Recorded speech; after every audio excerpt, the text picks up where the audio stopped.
Hey everybody, this is Izzy here coming to you with another review. It is March 29th, 2020. It is 3:56 p.m. And this review is going to be a little bit special and a little bit different. Well, I don't want to say too much different compared to my other ones, but I'm going to be focusing on a film that came out in 1993 and it was with huge anticipation for us kids who grew up playing the game. 1993 Super Mario Brothers, the movie.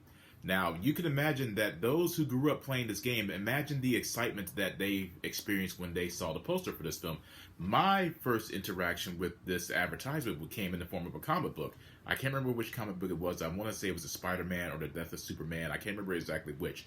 But I saw this little tidbit of an advertisement with this very poster included. And I thought, wow, I cannot wait to see this. You mean Super Mario Bros. I get to see Mario shoot fireballs, use the power of the star, get to see King Koopa, the Goombas, the Koopalings, Luigi, Princess Toadstool, Yoshi possibly. I mean, you name it. We were, at least me in particular, I was very excited. And the fact that it had Bob Hoskins, Dennis Hopper, John Leguizamo, Samantha Mathis, what's not to like? What is not to like?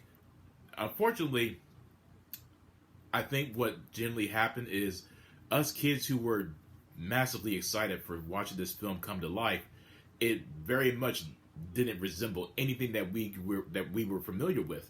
I mean, you had the characters of Mario, Luigi, Princess Toadstool, Koopa, but looking back on it now in hindsight, it's quite interesting how we didn't necessarily pick up on the fact that it was so drastically different.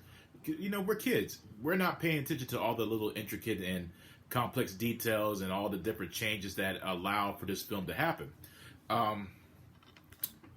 Looking back on it now, I don't believe that it's necessarily the worst film ever made.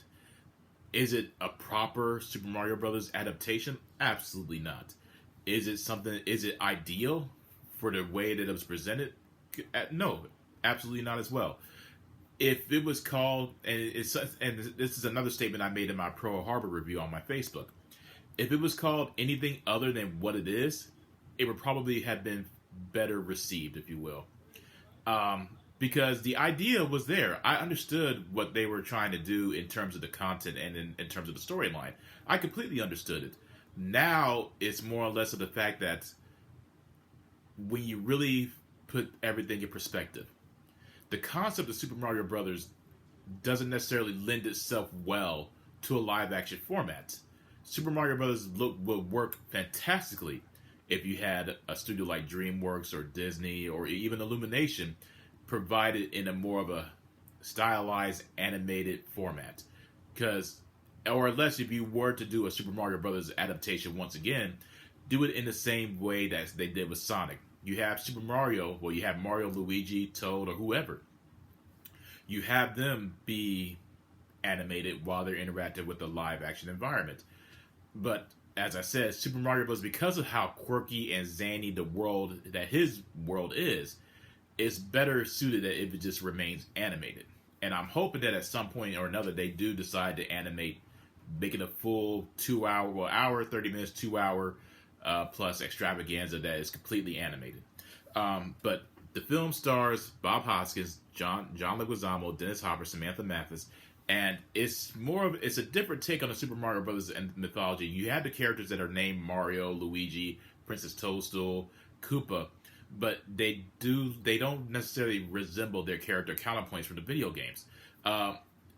It's from a tone perspective, it is very dark. It's a very dark and gritty film, and when you think of Super Mario Bros., you definitely don't have your mind casted to the prospect of it being dark and gritty, nor depressing.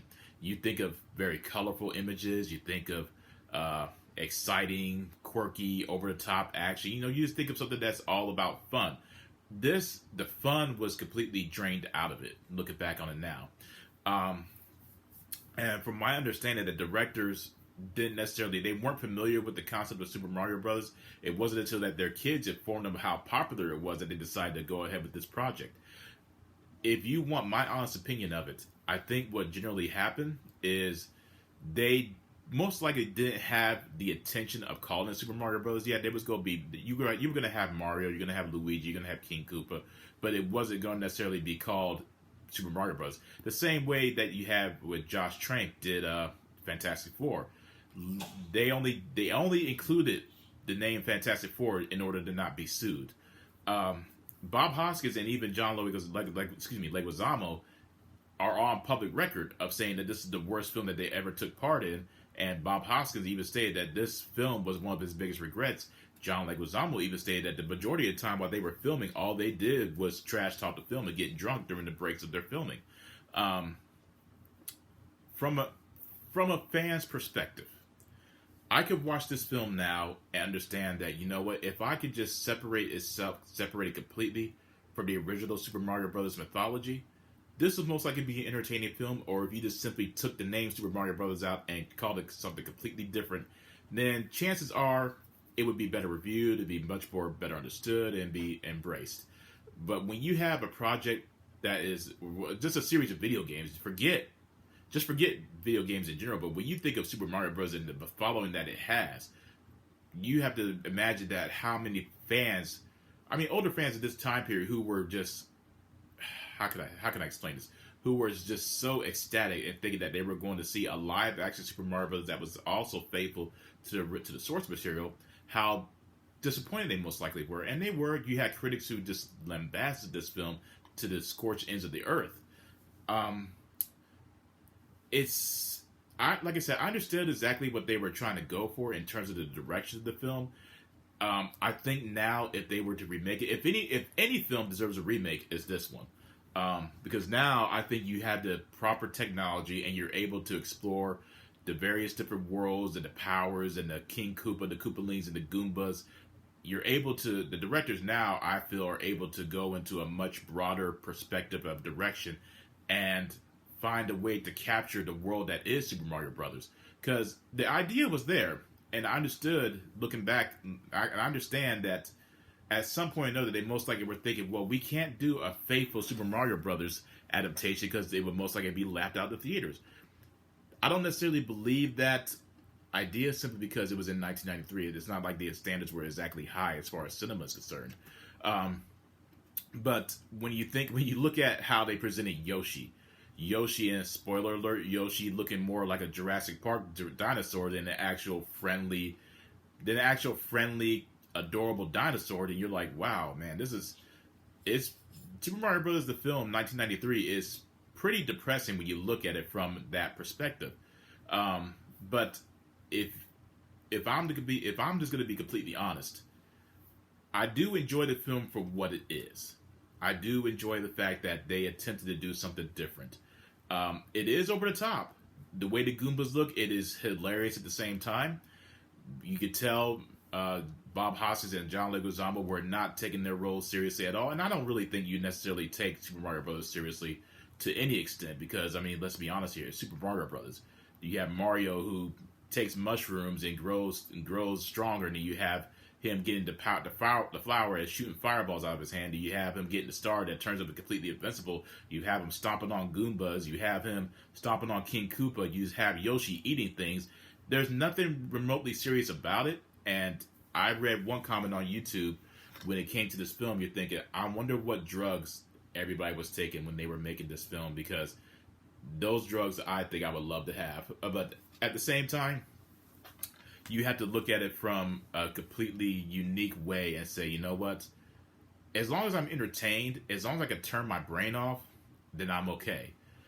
I think that's what this film really truly represents, as far as knowing when to fully accept that you just turn your brain off. You don't think about the source material. You don't think about anything else. You're just watching it to be entertained, and that's what this film does for me on a personal level. It's not the ideal Super Mario Bros. Adaptation at all. They didn't do a great job at capturing anything remotely resembling the games at all. But as an entertaining film, I think it succeeds. I think Bob Hoskins and John Leguizamo did an exceptional job as their characters of Mario and Luigi. I think Samantha Mathis, even though she didn't resemble Princess Toadstool at all, she did okay with the material presented. And you had Dennis Hopper, who was just hammed up completely as King Koopa.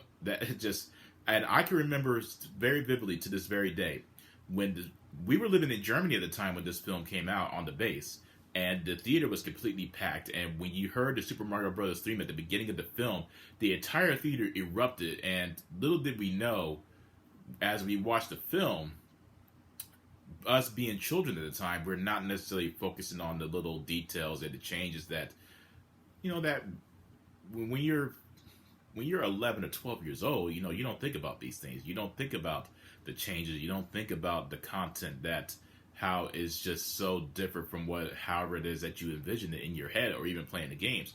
All you're thinking about is, wow, I'm seeing Super Mario Brothers on the big screen. I'm seeing Luigi. I'm seeing Yoshi. I'm seeing Princess Toadstool. I'm seeing King Koopa in human form.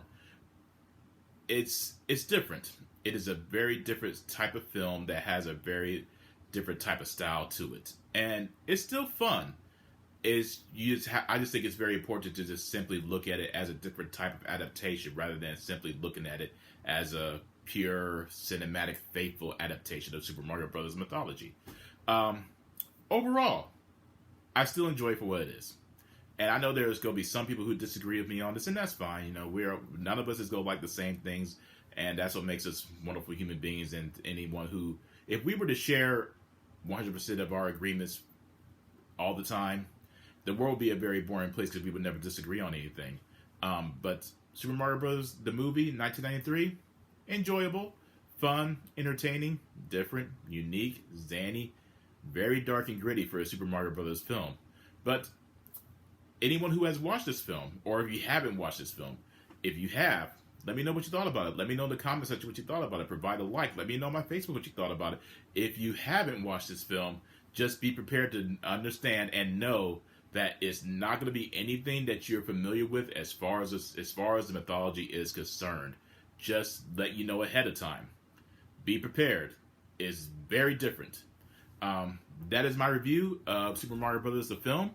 I will be back with my next review. I'm not exactly sure what it's going to be, but you will be seeing me again, my friends. Take care. Peace out. Be safe. Be healthy. And peace out.